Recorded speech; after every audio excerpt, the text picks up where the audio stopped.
here we go. Jin Air on blue, Kongdoo Monster on red. Similar bans against Raze, Jarvan and Zach. They just want to force him onto something else. But the real question is, does Kongdoo ban out Zoe in the first round? Chance Jin Air could ban it on blue side as well. If you consider that they've already banned away the two champions that Raze had played. We'll see where their priority goes. Galio ban was there in set 1. It will be there again in set 2. So, all right, suddenly we have to once again talk about that damn Zoe. Oh boy. It's up. Here we go again. Gangplank is also available, as is Ezreal. We have a lot of different, this guy is trying to piece his sign together. Okay, Kalista is going to come through for Teddy. I like that pick. Lost in all of the Zoe shenanigans in game 1 was how good a game Teddy had on the Kalista, so that's still going to be a priority pick, but you give up a lot. You give up Edge, returning to so far undefeated Zoe. And then the Kha'Zix also for Raze, so something a bit different. Was playing in solo queue pretty significantly, but while it's an aggressive champion, it's not a ganking champion. And tried to make the Shyvana work, did some creative things, but couldn't actually set the tone of his games. And it feels like when Kongdoo Monster win, it's with Raze setting the pace with smart ganks. We're still yet to be convinced of something like his Kha'Zix, as we're going to see Ornn and Ryze potentially going to be top and mid, but of course the flex pick on both of them. Seems like kind of following the tier list from here. I kind of like Jin Air's position a little bit more. Kalista right now is just incredibly strong. Ornn with his ridiculously low cooldown, especially late game. And Ryze up at the top.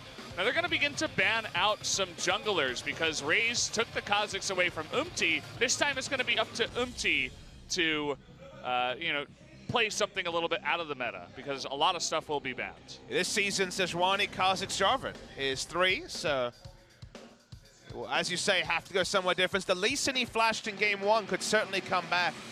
Kongdoo Monster's sub-jungler Yujun was the only Lee Sin we've seen outside of Peanut, and yep, no Lee Sin either, so I wonder if we'll see something crazy. I love the Skarner from Spirit as a pick, but not necessarily a skill order. If it's locked in, we'll talk a bit more about that. Yeah. But you're right, we're going down the tier list here, Valdez. Shyvana still available. That was the pick for Raze. Braum's still available as well to answer the Ornn.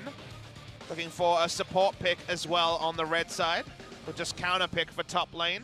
Unless they really want Gnar, that's seems to me a pretty decent choice. Thinking about it. Mostly exactly about what you were talking about. And they will go for the Braum here. Deciding, hey, let's take a look and get a counter pick for the top lane. Even if he does take Gnar. Maybe Roach can try his hand at something else. Wonder if they'll consider the Skarner here. So Umti is feeling the Jax was banned away in game 1 against Raze, but also it's been very popular recently in Korea. Less of a level 6 champion than the Skarner, so they're going to go for it here. 4-0, so undefeated so far, is the Jax pick. Saw it in the LPL recently as well, so other regions taking note. Europe and NA, I believe, also playing the Jungle Jax. Can go full tank or more offensive was Haru, who was going Trinity Force second item. And we talked about Gnar or Braum. Braum was the decision by Kongdoo Monster. That means that the Gnar draft here is pretty straightforward for So1. Gonna send that Ornn down into the bottom lane, down to support. So now it's really up to Kongdoo to choose a matchup here up against the Gnar. Maokai would be decent, obviously not necessarily for lane, but for team comp, and just to try to survive the lane. Jace would be the more aggressive choice, so would Vlad. But Vlad doesn't beat Gnar. Vlad actually loses to Gnar at least a little bit. He does straddle the line between carry and tank, at least he has a big health pool. Does mean that they have a pretty squishy lineup. Braum is the only true tank, and also the Vlad to be at least a threat in the back line. Interesting to really take stock of on both sides. I think Maokai would have been the more reliable choice because they already had Kha'Zix, Zoe, and Ezreal. But picking for lane, or at least picking for flanking. The flanking here can be very powerful. We've seen the Gnar matchup traditionally beat the Vlad. Spectre's Cowl into Black Cleaver can beat basically every Vlad build, but you get the right gank onto Vlad. You try and have Raze just set up a camp top lane and really train down the Gnar. Then anything's possible. This is going to be a fun one. I'm curious to see how Edge can do on his Zoe this time around. We saw how ridiculous it can get. In game number 1, we've seen Edge and his ridiculous play on the Zoe in the past. It was one of the keys for how they defeated KSV. But again, Teddy on the Kalista, very scary. They get the Ornn once again, but this time, Kongdoo Monster have some answers. The Braum, really, really big pick for their team. But this time Jin Air has massive engage against Zoe Ezreal. It's a true poke comp on the side of Kongdoo Monster. Here we have basically everyone as an initiator. So that's a lot of initiation to potentially shut them down. To me, if Kongdoo Monster can get a Baron, they can certainly win, because the siege with Ezreal and Zoe is insane. But otherwise, the synergy's not so much there. Vladimir has his own agenda. We know how the Zoe and the Ezreal will play. Where will Raze go, and can Raze actually have an impact on a game as a non-initiating champion? Traditionally, Kongdoo Monster have needed him on Zac or J4, so him to be on Kha'Zix is a change of pace. Yeah, really testing him here. Let's jump into game number 2 and find out what happens.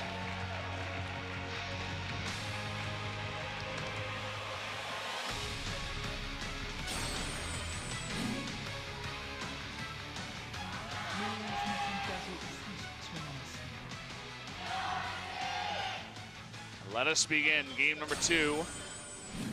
Jin Air really putting Raze to the test, but looking for Edge and Soul to pop off once again on the same 2 picks that they brought in against KSV to secure their victory. BBQ Chicken wasn't here today, so the ad in the bottom right corner was trolling me. We didn't get any chicken. We have been spoiled with chicken. I mean, you're going to get chicken. Am I? You work at both companies. That's true. Well, I mean, I don't know for sure that OGN will have chicken again. True. We've had a lot of BBQ here, so we don't have the evidence on the other side just yet, but I would have to guess as a main sponsor that whenever they play, they're going to bring their chicken to either studio. Valdez, who will get the chicken dinner in this game? Which of these teams will come away with the victory between Jin Air and the team of Kongdoo Monster? Jin Air already 1-0 up, and our only real prediction pre-series was we felt like Jin Air had more different options than Kongdoo Monster did, and we thought the series would go long. And 3 games would certainly fulfill that prediction. When it comes to the draft here for Kongdoo Monster, just how to play it out. Outside of, well, we got Baron and started sieging and things went really well. With only 1 tank, with only the Braum as a true tank, it's going to be a bit tricky. They really need Vladimir to be a massive presence, so I think Raze has to find creative ways to get the Gnar behind. Otherwise, Kongdoo's Monster's draft will struggle. We'll see if he can actually carry on a champ like Kha'Zix. I mean, we talk about how, or I said multiple times how Ryze is a pick that every mid laner should know how to play 100%, and pretty much everybody does, but I feel like on the jungle side, Kha'Zix is another one of those, as well as guys like Sejuani. Jarvan, right? The top of the tier list. And he definitely knows how to play the Kha'Zix. We just don't have the proof yet. I would have to say that he will feel comfortable on a pick like this. He played it a lot in solo queue, even when I was looking at his solo queue count on Jin Air when he role swapped over to jungle for the first time. Kha'Zix was predictably one of his most played. Again, I have no question about the mechanics, obviously pretty limited mechanics on Kha'Zix. It's all about, have they shown us that they can win a game where Raze not the initiator? And I would say no. I'd say that's been their big struggle, is actually making drafts work. Statistically, they've never won a game unless J4 or Zac was on their side. So looking for something different from Raze. Decent game 1, but not enough to actually answer any of those questions. Don't really need to look at bottom lane. 4 relic shields across the board. Of course, the Ezreal lane will have a little bit more trouble earlier on. Get slightly behind. MT coming in here, getting the Rift Scuttle there. Actually put a second point into Q. I wonder if he'll max that first, or if it's just for earlier mobility. Usually, it's the W max, just like lane jacks. Onto the Empower. Press the attack. Again, mentioned in game 1 when we had a Shyvana, but we have the only 2 press the attack meta champions right now in the Jungle Jax and the Jungle Shyvana. Does mean you can go very tanky on the builds, but ever since Haru went Trinity Force, we've seen more offensive builds from Jarvan. From Jack. Still Cinderhulk first, though. He's got some pretty fast clear. Taking a look at his runes, very similar to the Shyvana. Just a difference in the middle one. It's going to be precision tree. Yeah, attack speed instead of lifesteal, basically, is the only difference in terms of the rune choices. Ray's thinking about a gank. Grace, pretty low on mana, but they decided against it. He's playing very safe at the moment. Love how Edge does a lot of these aggressive paddle stars, then holds on them, doesn't feel the need to snap them instantly. A lot of mind games from Edge, who is one of our best Zoe players from his earlier performance on this champion. Made the competitive LCK debut of Zoe as well, right at the start of the season. Well, it's been kind of bizarre that a lot of teams have shown no priority on Zoe till very recently. Yeah. We always, you know, we who had experience playing in solo queue, we all knew the feel of playing against Zoe for the first time. It feels bad, man. And the second time. Feels bad, and the man. third time. It doesn't get any better. And the fourth and fifth time. It's just like you get one shot so many times in a row and you're like, oh, well, I guess this champion is just in the game. There's nothing we can do about it. I do like playing jungle and just relentlessly ganking the Zoe. That's fun. That's a good idea. It's one way to solo queue your way to a victory against Zoe. But in any other role, especially as a hapless support, it's a pretty bad time. Well, I want to see more of Modest Thresh come in. We saw some pretty crazy Thresh. Thresh not really a big pick nowadays. I think it's basically either you have Kalista Thresh or you just don't play Thresh. It's kind of your choices there, and you only really go Kalista Thresh if you need unbelievable security. To me, if you see a Kalista Thresh draw from a good team, as okay, one rotation does hit here. Yeah, that's a lot of damage. We are going to get the lockdown, but getting pretty low here is Jace. They decide not to go in. Umti was a bit low on mana, too. Kalista Thresh from a good team tells me I'm going to gank top a lot and ignore bot lane, as it's the ultimate safe lane. Ray's having a little bit of trouble here. He took a lot of extra orders there from the... we're getting the 72. zoom in. The observer's on point. He's like, what could happen here? Yes, it doesn't mean death onto the Kha'Zix, so no immediate embarrassment. Haven't seen a jungler die to Krug since Peanut in the Kesper Cup. Yeah. That was on Jarvan, though, not the Kha'Zix. I definitely won't let him live that one down. Yeah, every time you see Peanut, you're like, remember that time you died in Kesper Cup to the Krugs? I actually sent him a private message because I have him on the client and said, man, those Grumps, so those Krugs have a lot of power, don't they? And he laughed. So, bit of banter never hurt anyone. Yeah, cheeky bants, as you guys like to call them. Non-interactive. Bot lane, Ryze and Zoe getting their items here. They're good farm from Edge, who seems to be getting ignited a lot, so he just gets to ignite the Ryze randomly and take a bit of damage away from him. It's pretty fantastic, actually. Just push him out of lane that much harder. By the way, the spellbook is unsealed today for Kalista, both times for Teddy. No lethal tempo, just wants to farm up as fast as possible. Yeah, it's first time in Korea we've seen that. Internationally, it feels like every AD carry's been run with Spellbook at some point. There was, I think it was Sneaky for C9 that ran Spellbook Kalista this weekend. So, again, if you can take it, which is basically every AD carry, then why not? Only Kleptomancy in 8.1 will stop that, and 8.2, who knows, with the Kleptomancy nerf largely targeting Ezreal, I would say, over other abuse cases.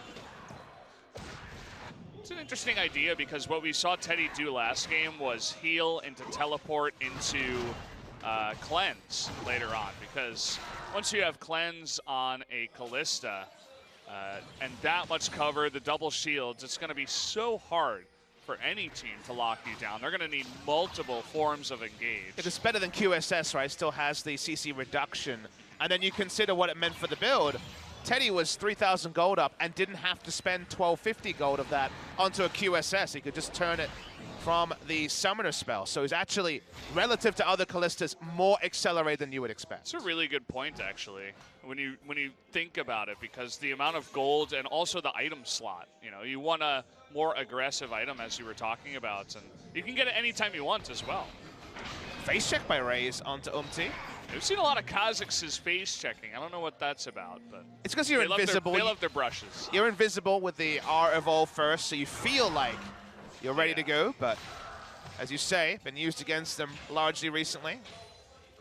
And Kalista, even against non-suppressed champions, was always play the Ruin King, Hurricane, QSS situational. So yeah, it is interesting to think about this move to the flexibility of the cleanse, and it's something that even after the inevitable spellbook nerfs, the cooldown reduction will probably go at some point, but the whole point of it is flexibility. So flexibility for AD carries is always something they crave and something that a rune choice can really give them. We're getting to the oomph territory, by the way. For you guys who are joining the game a little bit late, yes, Zoe did not get banned, and it did get picked second, actually, behind the Kalista. So it's a little bit of extra information if you're just joining us. We like playing with fire here in the LCK, leaving open stuff, even against Edge, one of our best mid lane Zoes, and Grace, who just carried on Zoe. It didn't get first picked, but I think Teddy's Kalista was one of the unsung heroes of game one. So Jin are basically in Teddy we trust as a mantra, so why not?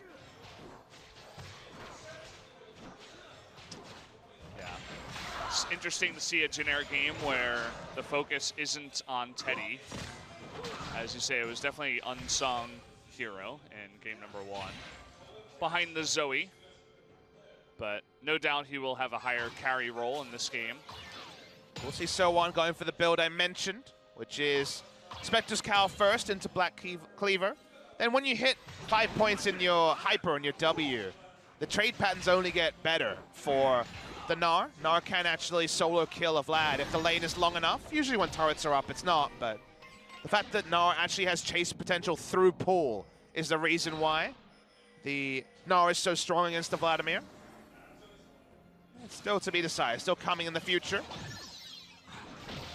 Look at the build that Grace went for, going for the Abyssal Mask. Afterwards, I think that's a no-brainer against the Zoe. And he's against Zoe Vlad, so he's even getting the extra benefit of being against double AP and itemizing so cleanly into magic resist.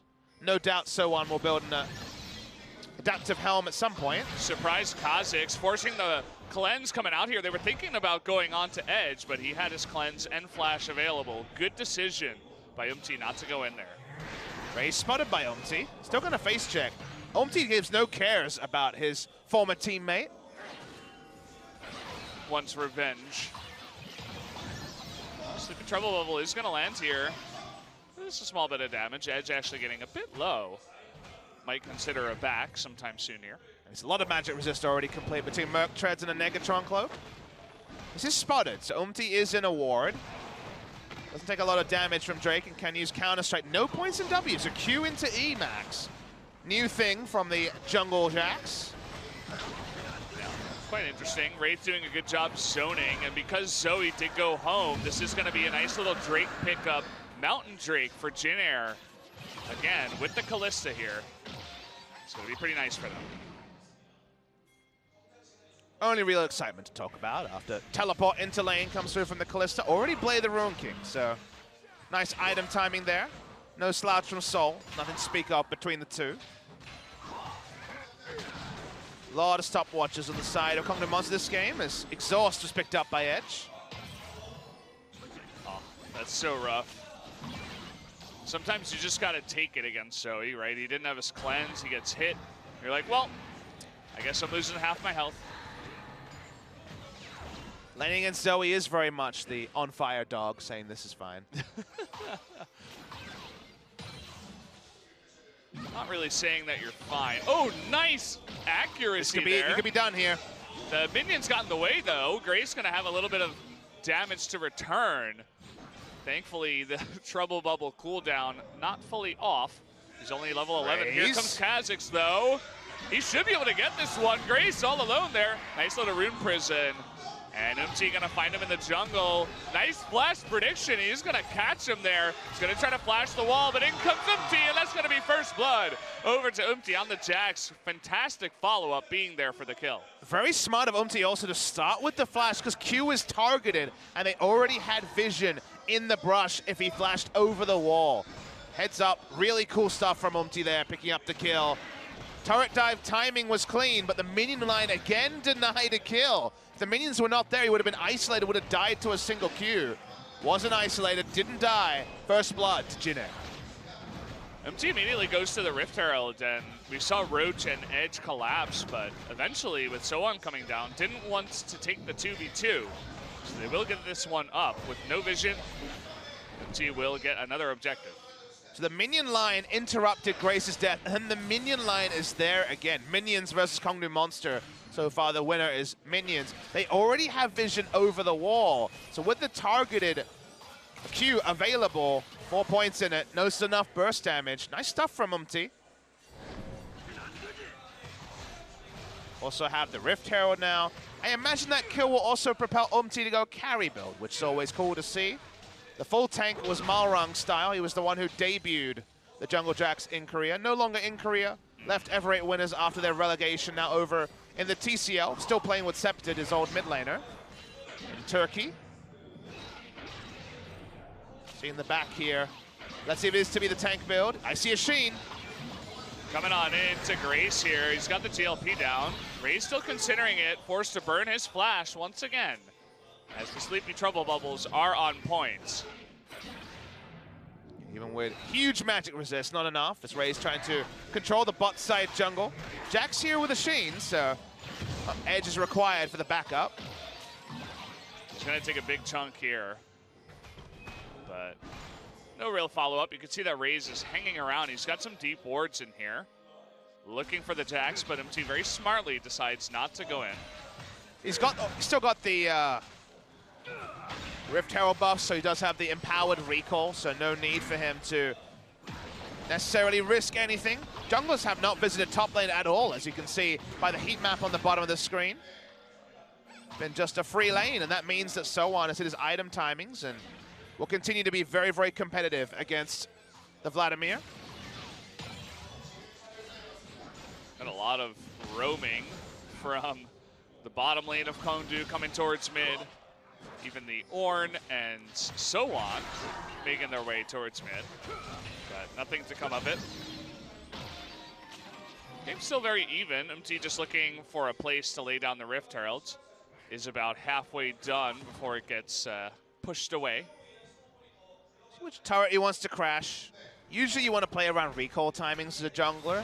That's why it's so important that Raze did some extensive warding in the bot side, because makes the Jax pathing more predictable. Teleport to bot lane should be exciting, but that's just an unsealed spell though. Poor teleport. It's become so common now. Not the star summoner it used to be.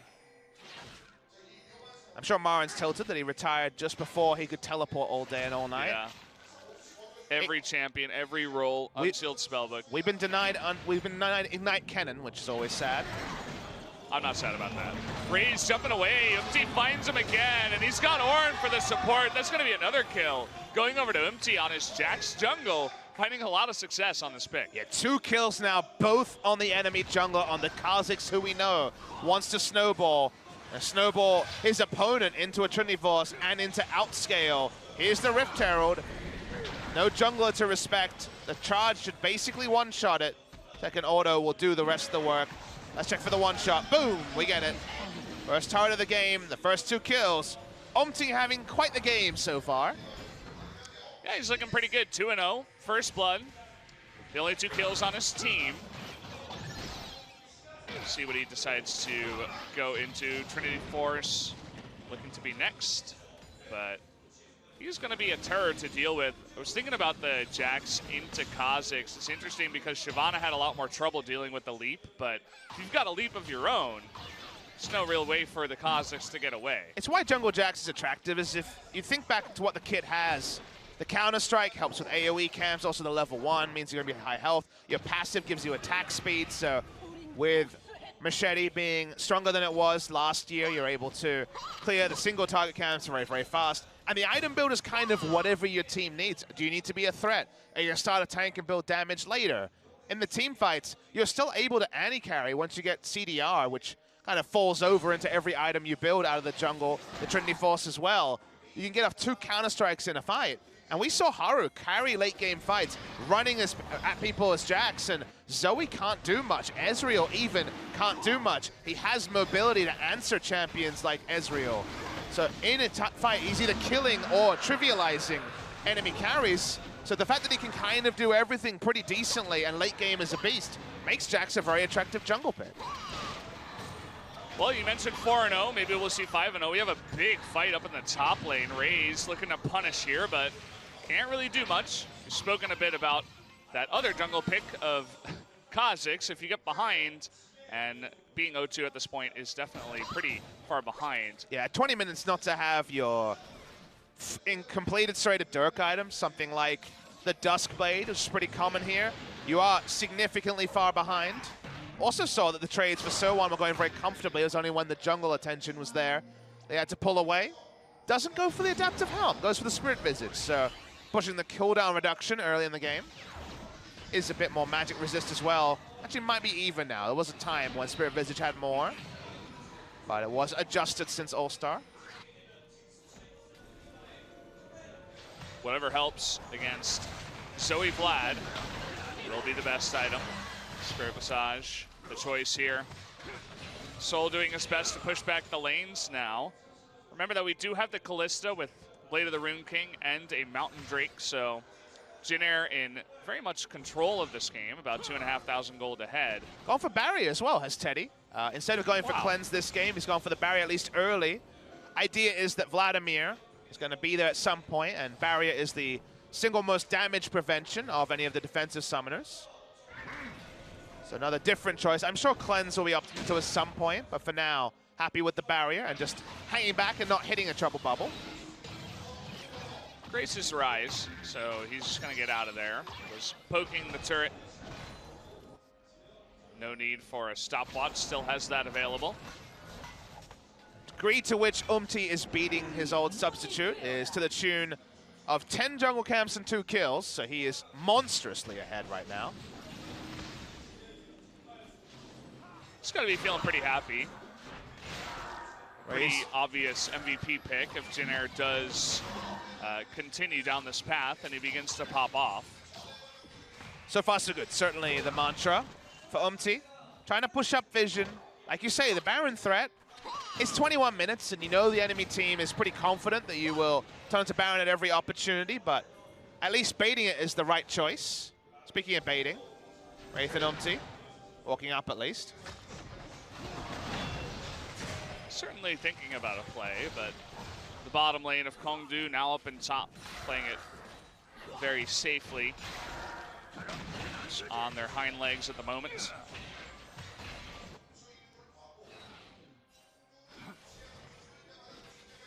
Just trying to answer vision. Correct play at all points for Jin Air is to threaten Baron and then kind of shake the tree and see what shakes out. What Kongdoo Monster do, try to force vision back into the game, what they try to do, deny a Baron start. A Zoe trouble bubble at some point will be involved there, no doubt. Not sure if we'll see Grace levels of burst this game from Edge, but who knows? He's free farmed at least. He's got to be feeling pretty good. Already 2 items, 23 minutes. He's got Ghost on his W. Make a play happen. Looks like he just used it. But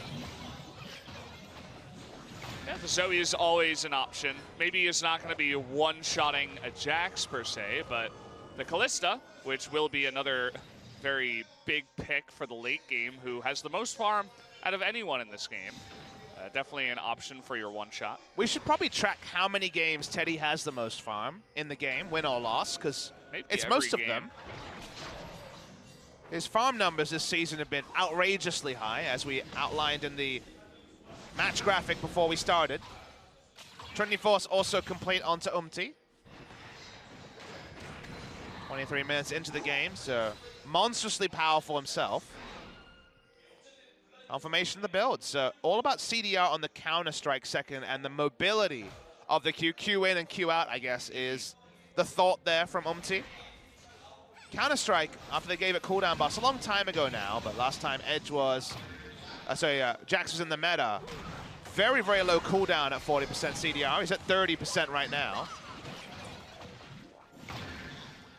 See that Umti and the crew are trying their best to get some deep vision on the red side, but Kongdoo have done a very nice passive job of just sitting back around that one control ward in that one brush, and they've controlled a nice piece of land on the rift around that area for now. And it's part of the reason why Jin Air is not comfortable to go for any kind of Baron steals or anything like that. Also the fact that the mid tier 1 and top tier 1 are still available.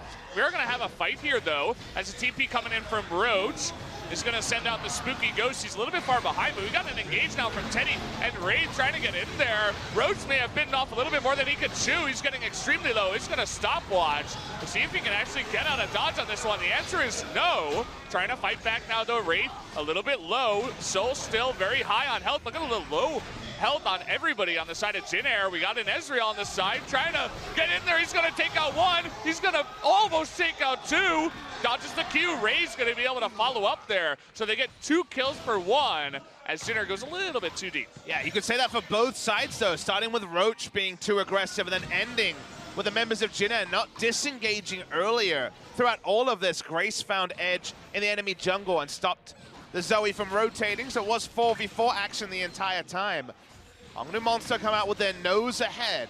Does allow them to clear some vision, actually push up the minion wave. Ends up being a pretty even trade all in all. You can see what happens when any AD carry is given that much room. His positioning was pretty perfect throughout. So one important thing is that Secret uses his Unbreakable very early to almost no threat, so doesn't have it in the fight. As the fight goes on, when Roach goes down, it'd be very easy to say, well, that's one and done. Nice stun into the wall, but turret diving there is so on. They can just fully back away here, but because they start taking turret shots and Umti moves up, Umti kind of baits the team in because it is Gauntlet Ezreal. Soul has many different wide hitbox members to hit, so takes them down easily. Speaking of members to hit, in the picture-in-picture, Wraith is just dead. Looks like he got caught warding up towards Baron, and all of a sudden, Kongdoo looking pretty decent in this one. They win the fight, they get the vision, they get a pick, and now they're coming in towards the mid lane. They get that first tier turret. Let's see what else they can grab. Turning on to Baron right now, probably risky. A lot of damage dealers on the side of Kongdoo Monster, so not impossible, but they don't have many control wards in the area. They have a lot of vision, but not control vision. Blue buff was actually rendered away by Teddy, all in all. The Q smite from Raze was interrupted by that rend. They also take the mid lane out of turret. So a bit out against the rate of play, even though it's a 1,400 gold lead for Jin Air GreenWings. Teddy turning on to Soul. Soul gets out of there. We got Umti slowed up. Can Q away. I'm really becoming a bigger and bigger fan of the Unsealed Spellbook Callista because you go double lifesteal item, Hurricane, Cleanse or the barrier, and you're so hard to burst that you can live in fights. Speaking of hard to burst. Ooh, Grace, he's gonna get locked up here by the Kha'Zix. 2-on-1. Sleepy Trouble Bubble might end his life. Nice little stopwatch here. He's gonna try to turn it around. He gets raised. What a play. Dodges the Trouble Bubble here. He's got his own shield. Can he actually win the 1v2? So close. At the end of it all, Edge even had the Zonias on his W, but gets the extra flash in the end. Definitely will help out. What a close fight. Holy crap, did Grace do more in that fight than expected? He's clearly frustrated after his hard outplay of first Raze and almost Edge as well. But he might have done enough, even with Control Ward down. They're starting up Baron. Yes, they are. Look at Zoe's Summoner's Teleport Cleanse. Gonna forego the flash for now. Zoe coming in and will save the day. No Baron for you just yet, Jin Air. Only scenario in the history of League of Legends where Teleport Cleanse was acceptable. Solo queue people know what I'm talking about. If you ever see it in the loading screen, it's a bad time. Of course. But it was actually useful for Edge. The fully on disengage. Teddy just queues over. Very confidently here. Knockup is gonna miss him. Edge, he's not super scary yet, but beginning to do a nice bit of damage, even to Wraith.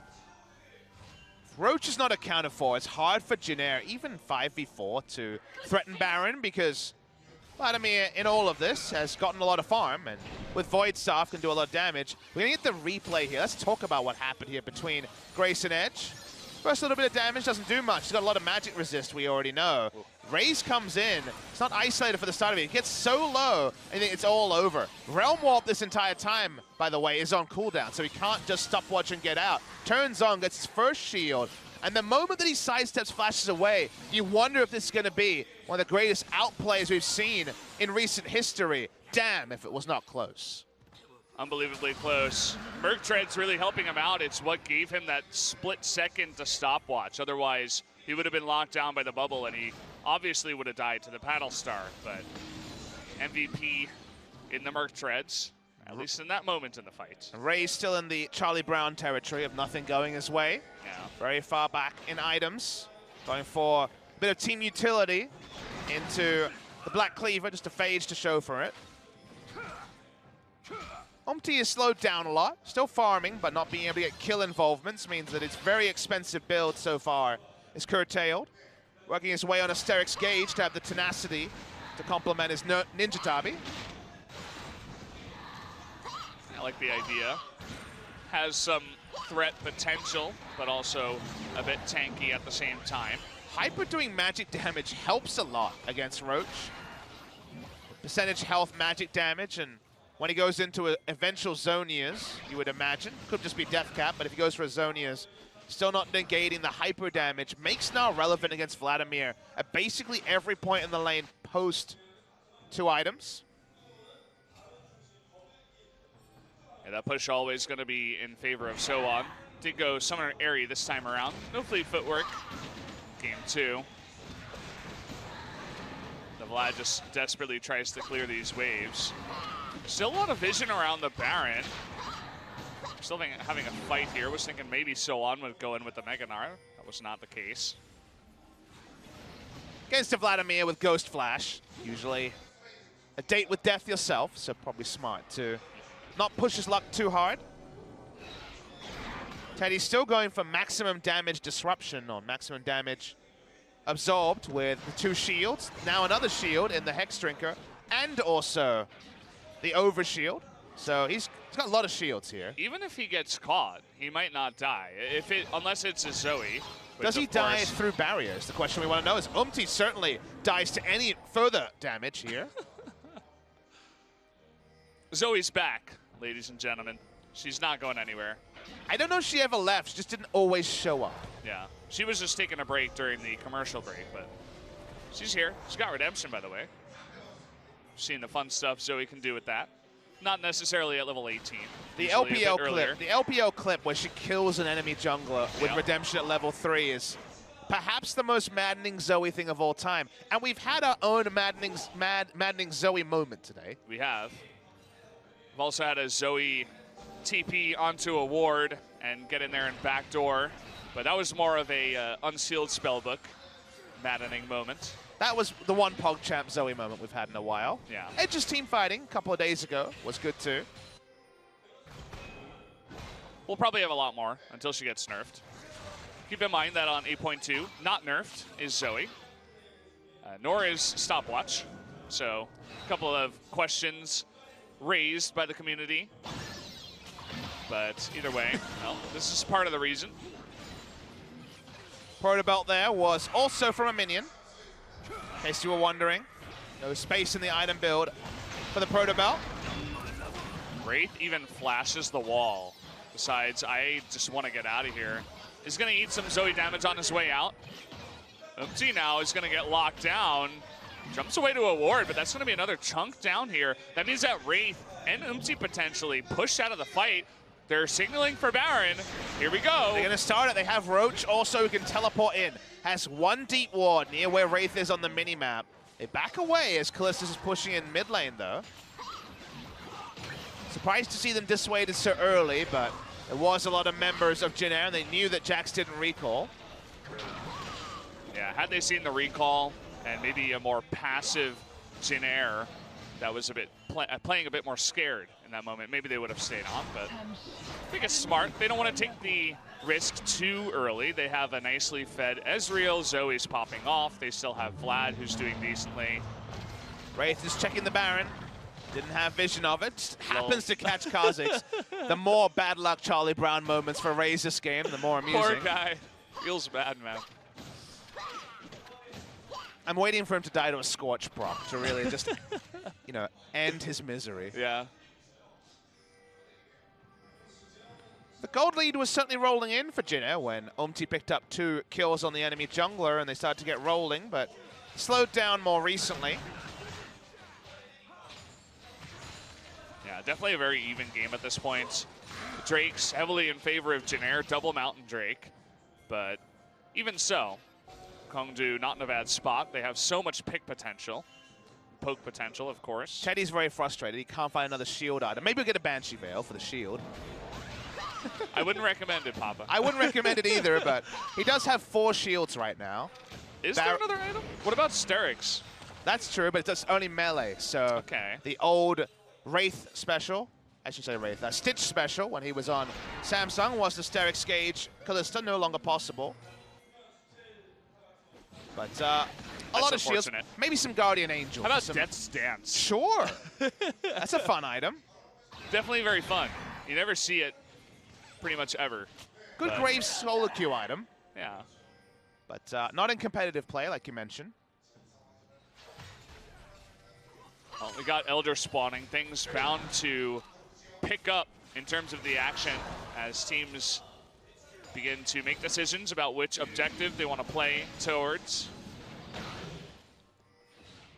Very neutral vision for both sides. One advanced ward for Kongdoo Monster, some shallow vision for Jinner, but because it's Zonia's rise, he does get the chance to push up a bit further than other champions. The gold lead also very, very close. 2,000 gold between the 2 teams.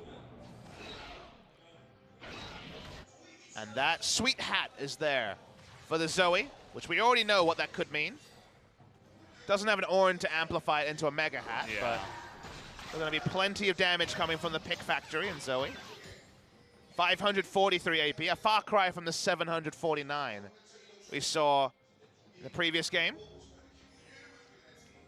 She'll get there. I have faith too. Someday, somehow. But we're all sitting near level 18. At least for 2 members on both sides. The 2 solo laners. Teddy getting close though. This game is one where Vladimir has had so little impact that you're kind of primed for a Roach play around Baron that could really take you by surprise. Imagine 10% more damage for Zoe. That could be fun. Oh, please. We're having a start here, but there's a blue really good teleport wards. The reason why you'll see them starting is there's a lot of teleport wards around the blue buff area for Jinner, for Roach to look for that teleport play. Sowan is soloing the Elder right now. He's spotted by the spooky ghosts from the Frost Queen's claim, so we'll back away. Nice steal there by Edge. Takes it away from the Rise. And Kongdoo Monster straight back to the Baron. They feel like their turn here can be powerful. Secret is the only one who can take the Baron. They do start to fall low, and the Ornn ultimate's enough to stop it.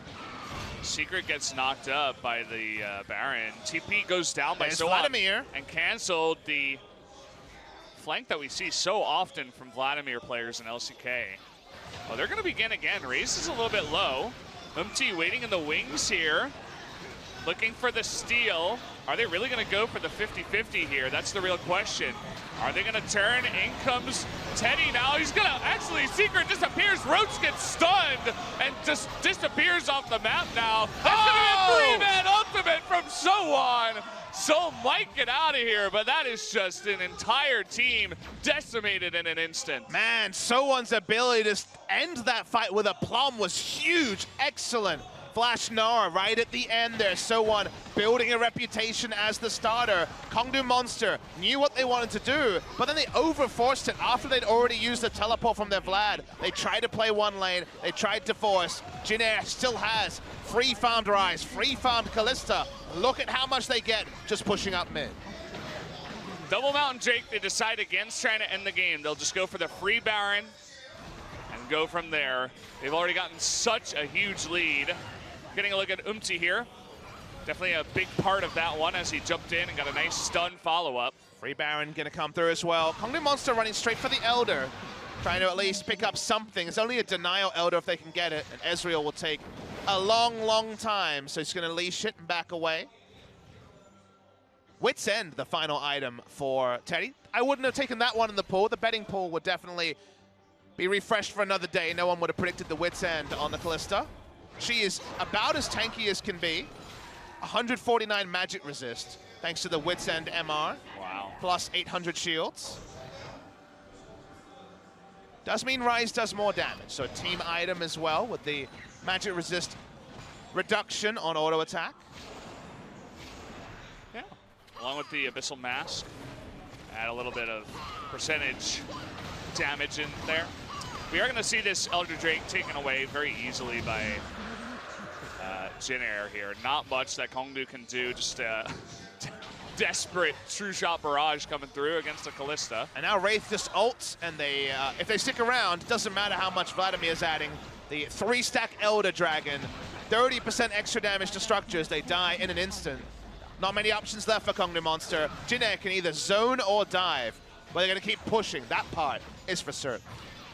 We might actually see Zoe lose a game here in interesting fashion. You know, she was looking very strong, but in a fight where your entire team just disappears, not much that you can do alone. You're not given enough time to consistently poke over and over. No, I mean, because they were the ones that decided there was no time. Yeah. Kongdoo Monster were the team in a rush. That's the surreal part, is the whole playstyle is have the Braum tank it, try to turn with a trouble bubble, and if not, abort. Instead, they extra invested because they'd already used the teleport from the Vladimir. These comps that only run one tank. Remember, only a single tank here in the Braum means that Kha'Zix is low from the start. Braum dies instantly. The Vladimir is separated. Too much engaged, but watch So1 at the end. The AoE, the understanding that they would get all three members there, the scoop was insane from So1. Match-winning play, perhaps. Certainly the one to cap off what was a good passage for Jin Air. The Kongdoo Monster rushed themselves. That's the kind of worry, is that they had a lot more time than they seem to know. Well, this is the inevitable Baron and Elder Drake push. Jin Air looking so strong in this best-of-3 series against Kongdoo so far. And we haven't even gotten to a point in the game where Teddy was really unlocked and was forced to carry his team. In both games, first one he had Zoe popping off with the one-shots and all that good stuff. This game, he's got, you know, So1 and Empty to just do the fantastic engages, and he's kind of just there, you know? Is there a better news story for a Jin Air fan that Teddy didn't have to hard carry them to a victory, though? The fact that it's a team effort means so much for Jin Air. They don't need to only put all their eggs in the Teddy basket. Teddy's had a good series, too. Oh, Roach almost got hit by the... He's dead. Oh, wow. He diced the burn. Yeah. Diced the burn on the true damage, actually. Well, that's really unfortunate for Kongdoo. This game is getting out of hand. They're going to lose 3 inhibitors, trying to go for the desperate kill onto So1. They want to save 1 inhibitor if they possibly can, but not looking so good for them at this point. The healing, the damage, or the percentage health reduction on the W, actually relevant for once because of the true damage burning all the way through the pool. Means he goes down. Jin Air want to close it right here. They want the 2-0. Should be able to. Nice little Ornn ultimate. Gonna hatch 3 on both directions. This time, Teddy given a nice bit of room to just do damage in the front line. Not much else that Kongdoo can do. Chomping away at this last turret. They want to add some more kills. I'm sure Empty does as he's jumping on in. Zoe trying to save this one. Trying to burst down the last few members, but it's not going to be enough. Braum gets taken out. That's the 2-0 victory. Jin Air looking so strong today. What a couple of games from this lineup. And Valdez, a big agenda point for week 3 of the LCK was how good are some of these teams in the middle of the pack who are 2-2. Kongdoo Monster and Jin Air only had a bit of game score to separate them. Which one is better? We get a resounding answer. The answer is the Jin Air GreenWings. This season, these players are really taking it to the next level. So1 smiling on your screen, beasting it on Gnar and the Baron fight. Grace in the mid lane, having a much better series in this particular game as well. So congratulations to Jin Air GreenWings. They did excellently, and they deserve their victory. That's, I mean, I'm getting hyped about Jin Air, Papa. Oh, I have to say. That's dangerous. I didn't say the E word, okay? I'm getting hyped. They're looking just so good. They give Kongdoo Zoe, and they're like, huh, Whatever, dude. You know what the worrying thing is for Kongdoo Monster? They got the Zoe, they lost. Raze had both his picks taken away, they lost. The second part is more important. The scientific formula. Exactly, the scientific formula that identified was, if he's not an initiator, can they win? The answer seems to be no. So Sejuani, Zach, and the Jarvan all accounted for. He hasn't played the Sejuani, but it fits in the same cap. When he's on the damage sense, when he's on the Shyvana, and in this game, the very high presence Kha'Zix that is considered one of these must pick and ban junglers, it isn't the same. So I think teams need to learn from this, that Raze needs to be the one starting the fights. He needs to be the team fight general, because when he's not, it seems like Kongdoo Monster don't win. As we go along, you know, people were getting excited for Kongdoo after they 2-0'd KSV, but again, it was against a Haru lineup, and they hadn't found the key to defeating Kongdoo, perhaps. It always happens this way in the beginning of seasons, where teams are still feeling out the other teams, trying to figure out what their weaknesses are.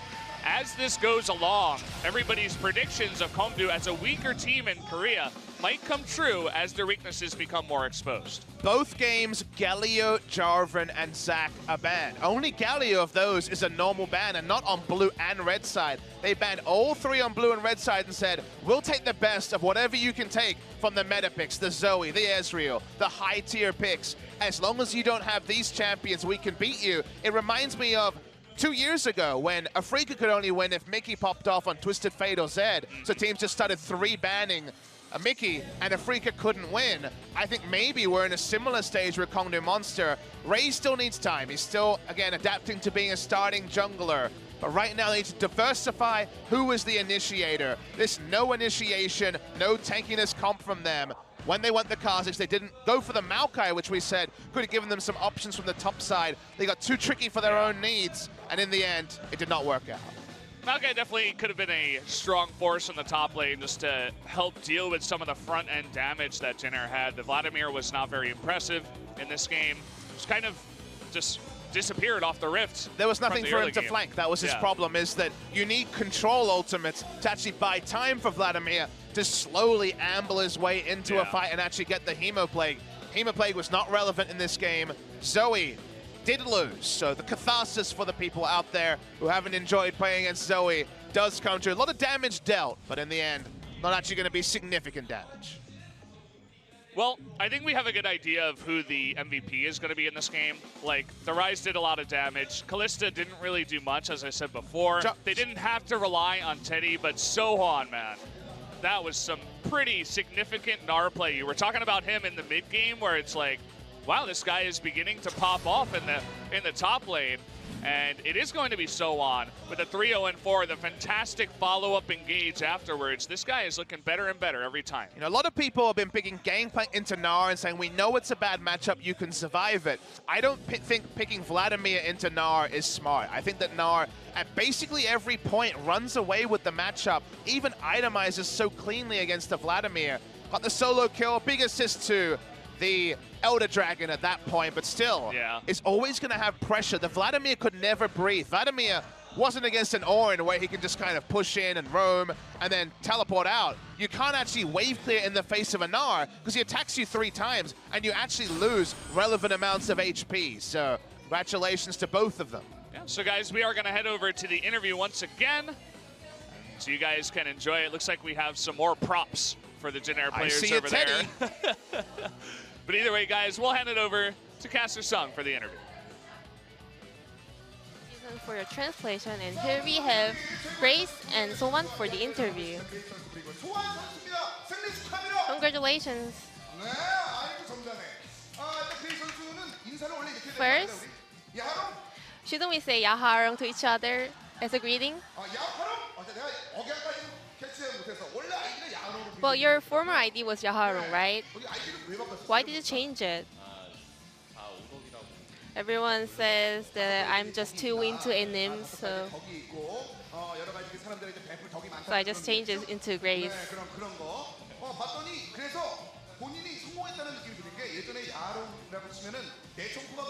So back in the days when you searched up for Yaharong on the internet, there was only NM pictures, but right now we can find out you on the internet.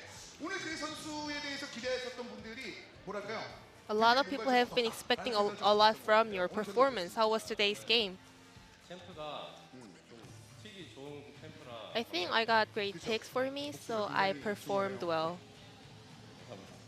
네. 저는 그 그레이 선수가 쳐다봤었을 때, 우리 봤었을 때, 야, 내 최고의 플레이는 오늘 뭐라고? Then what was the best play from today? When we were pushing the top lane, I just knocked out Ezreal with my Q. 이게 계산이 되는 거예요? 이거 어떻게 생각했어요? Did you know that you're gonna kill him? Well, I was just trying to poke, but he just got picked off. But I actually could expect it because he didn't have a lot of magical damage protection items and stuff. Then how do you rate Zoe as a champion? I think Zoe gives a lot of pressure when she lends her skill shots. 옆에 있는 소환이 지금 떨고 있습니다. 지금 왜 이렇게 떨고 있는지. Then let's move on to Sohwan. 생일 축하드리겠습니다. 감사합니다. 네, 소환 선수도 지금 오늘 어떻게 보면은 이번 시즌 출발 자체가 묵직하게 주전으로서 So you are the starting member of your lineup. 부담감이 되는 이런 스피드. Do you feel any pressure? 저는 부담감이 되긴 하는데 Well, it does give me pressure, but 그렇기 때문에 그건 좋은 것 같아요. it also helps me to develop myself. So I think it's really good. 지난번에 94분 경기 했었을 때 그때 오른에 정점 찍었다. 완전 뭔가 제대로 된 And last time when you played against SK Telecom, you did great performance with your Ornn. 이거 우리가 소환을 봐야 되는 거 아니야? So right now, people are expecting a lot more from you. 많이 부족한데 그렇게 봐주시면 좋은 것 같아요. I think I still need to get improved, but it really helps me, does kind of cheering for me, so I think it's really good. 보통 최근에 이제 막 큰 얘기도 많이 나오고 오늘 큐베도 멋진 장면들도 있었고. You know, there are a lot of famous and stronger top laners in LCK like Khan and Kyuve. 될수 있을 거예요, 그렇죠? 네. 어때? 좀 목표가 생기실 것 So what is your goal for the split? 탑라이너들의 목표긴 한데 저는 항상 따라잡으려 할 거고 Just like other top laners, I want to be as good as them, and I will be. 이런 야망이 있어야지 경기를 풀어내는 과정에 있어서 팀에게 도움이 되는 거 아니겠습니까? 네, 당연하죠. 그러니까 Those kind of ambition is really important as a pro gamer, right? 그다음에 소환 선수, 특히 그 전반적인 오른 플레이에 대해서 팬들이 Then let's talk about your Ornn. 특히 그 오른의 그 강점에 대해서 소환 플레이를 보면서 느꼈다는 분들이 굉장히 많이 계시거든요. 네. 본인 생각하는 그 오른 What are the strong points of 오늘 Ornn? 강점은 라인전이 일단 무난히 강하거든요. I think he's really good in the laning phase, and also the cooldown for the ultimate is really good right now. So I think it's an OP. 오늘 그 나르는 어땠어요? 나르의 선택이 Then what about Gnar? 일단 오늘 굉장히 화려한 그 장면들도 많이 나왔었고 마지막에 벽으로 빵하는 그 장면 You showed a lot of great performance with your Gnar today also. 나르는 그냥 혼자서 할 수 있는 챔피언? I think Gnar is a champion that you can make plays in the game by yourself. 센데? Well, it's strong, but it doesn't have a lot of strength either. Just 네. it's strong, but it doesn't contribute to the team really that much. 누구한테 뒤져지지 않겠다라는 그런 챔피언이 있다면 누가 있을까요?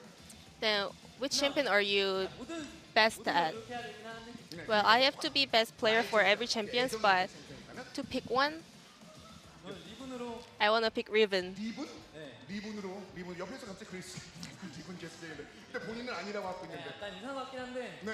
딱히 정해놓은 건 없는데 저는 다 잘할 거라서 I'm gonna be a best player for every champion, so. But yeah, I'll pick Riven. 어떤 플레이인지 기억나요? Then let's check out the best play 바람 속에서 벽에 of today's match from Sohwan. 장면을 준비했습니다. 이거잖아요. Let's take a look. 이때 안쪽에서 전투할 때 이때는 어떤 상황이었어요? 이때요? 그냥 이때 기분이 너무 좋았어요. 일단 Well, I was really happy because I knew that we were gonna win. 아 끝났구나. But after I used my ult, I knew that we we're gonna win the game for sure. 최고의 장면이 있었기 때문에 이 이후는 뭐 끝났다는 생각이 있었을 것 같은데요. 네. 근데 지명하면 이거는 뭐 그레이스 선수에게도 한번 뭐 물어보고 싶은 질문인데 사실 지명하면은 그동안 안 좋은 흐름들은 굉장히 다 좋았었는데 Well, speaking of Gnair as a whole team, 그래서 진짜 길어지는 거 아니야? 뭐 이런 얘기 있었는데 you guys are really known as teams with longer game time, right? 가지고 있는 팬 여러분께 한 말씀 해주신다면 이건 What are your comments about that? 저희가 끌려고 그렇게 시간이 오래 걸리고 Well, we never intended to make longer games, but we just tried our best to win the game, and that ended up with longer games. 이게 우연치 않게 그렇게 된 것 같아요. 길어지는 건 경기가 아니라 나의 승리에 대한 진영이다. So it's not the game that matters, it's our will to win the game. 그런 게 아니겠습니까? 사실 그 고민형 So you guys are holding teddy bears. 떨지 말라는 의미였는데 좀 We 약간 gave it to you to calm you down. I think Grace seemed really calm. 뭐가요? 신기해? 안 되는 것 같아요. 긴장이 안 되는 것 같아요? I actually don't feel really nervous. 저 4살 차이야. 23살. 아, 23살. Soan is 아니, 형이 이렇게 떨고 있는데 older than me, 떨지 말라고. 이마에 땀 너무 but I think he's more nervous than me. 아니, 얘는 뭐 그러면은 뭐 I think he's sweating a lot, so we're gonna use teddy bear to get it off. 아, 그 그레이스에게 또 궁금한 질문들이 또 하나 나왔어요. 뭐 경기 중에 We also want to ask Grace 자세가 about your posture. You're always sitting in a correct posture. 뭐 이런 느낌이 있더라고요. 굉장히 꿋꿋한 자세로 게임을 하는데 뭐가 뭐 징크스가 있는 거예요? 아니면 뭐 What's your trick, or why do you do that? 원래 집에서는 I think I just feel most comfortable in the posture, but actually in the gaming house I just sit like more comfortably. But in the gaming booth, yeah, I just sit in a straight posture to keep focused. 점점 그레이스 이게 드디어 진영의 가운데 아주 단단한 선수가 들어왔구나 생각을 했는데 그 팬들을 위해서 그레이스 선수 So a lot of people are cheering for you, Grace. So any message for them? 승리 거둬서 싶은데 I'm really happy that we 2-0 today, and we're gonna make sure to win the next match just like today. 그레이스 선수와 만나봤고요. 소환 선수 역시 And Soan also, 너무 많이 나니까 빨리 마무리. message for your fans. 소환 선수 이게 다 오늘의 그 패기 덕분에 지금 경기의 그 뭐야 뜨거움이 You still look really nervous and you're sweating a lot. 땀도 안 나요. Are you gonna get used to MVP interview in the near future? 지금 이 선전에 대해서 지금 기뻐하시면서 박수도 보내주고 계신데 팬 여러분께 말씀 So last message for your fans, please. Thank you for supporting for us. We're gonna keep on improving our performance, so we're gonna become a stronger team. Thank you. 만나봤습니다. 이 멋진 플레이 앞으로도 And this will be the end of the interview. Thank you for listening. 인터뷰 나눠봤습니다.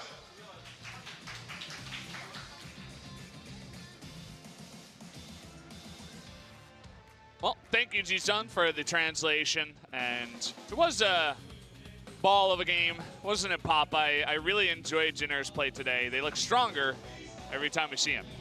Also enjoyed Raze being so near yet so far multiple times in this game. Wasn't to be. There's this old squad here. Jinner ended up reigning supreme. 2 kills onto Umti early, and you would have thought, okay, maybe it's going to be Umti's MVP day. But So1 turned on the style and the split push, doing so much work against Roach. Vladimir, a non-factor for the entire game. This one was actually turned around well by Kongdoo Monster when they were still pretty competitive in the game. So you thought, okay, maybe it will be the even second game. But from here, Jinner made some good decisions. Grace almost pulled off a career play by first doing so much damage to Raze. Oh. Zonia's through the trouble bubble that would have killed him, and the paddle star. We didn't even show the second part of that. We had to skip it because we had a sick replay to show you here. Kongdoo Monster thought they had an escape. They thought they were far enough away from the... No, they were not. Teddy and Umti actually got hit by a paddle star there in that fight, and they got super low, but just didn't matter. It was too late. True damage. Wait for it. True damage. The last proc from the Elder Dragon taking him out. Yeah. That would have been frustrating. And then we had some bouncy castle bowling action that ended in the game for Jinner GreenWings. I think Ornn is still going to be good, even with the increase to his cooldown on his ultimate. It'll come like 10, 15 seconds later, but even so, it's still going to be the good. W is a pretty big nerf. That's why I think support only, but I think some people will still play it top because the ultimate is an incredible ability. Cooldown on 8.1, insanely low, and these game times, not as long as we would have thought. 40 minutes, 43 minutes. It was not 90 minutes the dream today. Jinner GreenWings go down with a 2-0 victory here over Kongdoo Monster. Going to be feeling good about that. And once again, their season where they almost finished top 5 last season. 5th place is the last place in the playoffs. 6th place, you just have that extra long vacation to think about things. Finished 6th last season. Maybe they're once again on the road for challenging for top 5. Yeah, it says at the top is So1 spread your wings, and he certainly did today. And we talked about it before. If So1 can spread his wings, along with, Umti playing consistently well, Grace showing up big in the mid lane, then they're going to have a lot of great players on their team that can do work. So a K team has dropped out of the top 4, and a J team has taken their spot, sitting at 3-2 right now as the Jinner GreenWings. KSV top, but they had easy opposition today. KT Rolster and Kingzone still to play this week. Of course, 5 match days of action. Every team will be playing twice. A lot of eyes on SK Telecom T1 trying to get off the foot of the table, currently 9th. Clear of MVP, but really not much else to say. Kongdoo Monster, is this going to be the start of a downfall for them? Very possible. After their struggles in this series, here's the schedule though. Come back, it'll be OGN, so it'll be myself tomorrow over at the OGN Stadium. Kingzone Dragon X against Rocks Tigers. Rocks Tigers, another team like Kongdoo that's caught in the middle. Kingzone heavily expected to come in strong there. Then Afrika versus BBQ. I think that might be the match of the week for me, Valdez, because Afrika and BBQ really are, just like Jin Air, on the edge of challenging, on the edge of something special. Whichever one comes up with the victory there will be pretty big for their first round robin. I'm really looking forward to KT versus Jin Air now. After Jin Air proved tonight that they are a better team than Kongdoo, they have a much harder opponent on Wednesday, or rather Thursday, against KT. It's not going to be an easy matchup. They're going up against a team that has superstars and plays a different, more aggressive style. I think they might struggle a bit. I would still predict KT to win, but that'll be another opportunity for Jin Air to try to go for a big upset. Predictions for that day will be interesting. 9th versus 10th follows it. SK Telecom T1 in their first game of the week. They're the last team to play in week 3, face MVP. They will want to work out all their frustrations about their first 2 weeks on the hapless MVP. You'd make them big favorites to do so, but even who's playing for the team of SK Telecom T1 is still to be known. You never really know. Is Wolf going to make a return to the jungle? Will he return to support? Is he going to return at all? Are we going to see some new names? Who knows? All questions to be answered. I wonder if anyone would seriously predict MVP to win. I think that's a little bit too much. We talked a little bit before about Faker versus Ian. Definitely one of the matchups there that SKT should be pretty happy about. Lopsided, I guess, the word you would use for that one. MVP, even for a single game, I think it's too much to predict, but SK Telecom T1, it's surely time for them to turn it around, right? Right. I mean, this is going to be a nice little game under their belt to kind of move up from, but... it's going to be a little bit of a break for you and I. Spo TV next match day, not till Sunday. Don't have the Friday, so either way, guys, we'll see you next time on Sunday, but make sure to watch more LCK. Until then, see you later.